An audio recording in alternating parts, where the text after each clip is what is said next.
বাবাকে ছাড়িয়ে যাওয়ার স্বপ্ন এটা হয়তো অনেক সন্তানেরই থাকে, কিন্তু সেই বাবা যদি হন ক্রিস্টিয়ানো রোনালদো, তাহলে স্বপ্নটা যে কতটা বড় তা সহজেই অনুমান করা যায়। 16 বছর বয়সে বাবা রোনালদোর চেয়েও লম্বা ও শক্তিশালী হয়ে উঠেছেন ক্রিস্টিয়ানো রোনালদো জুনিয়র। আর ছেলের শারীরিক গড়ন দেখে বেশ আশাবাদী 5 বারের ব্যালন ডিওর জয়ী এই তারকা।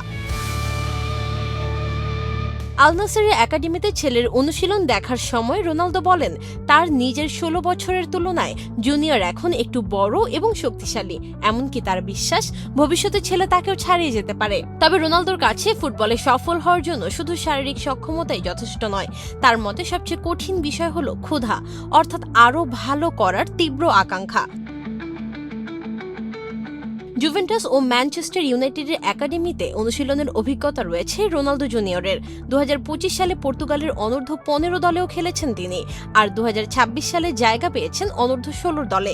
তবে বাবার পরিচয়ই তার সবচেয়ে বড় চ্যালেঞ্জ, কারণ তাকে শুধু রোনালদোর ছেলে হিসেবে নয়, নিজের পরিচয়েও সফল হতে হবে। বাবার উত্তরাধিকার নাকি নিজের আলাদা ইতিহাস, রোনালদো জুনিয়র শেষ পর্যন্ত কোন পথ বেছে নেন সেটি এখন দেখার বিষয়।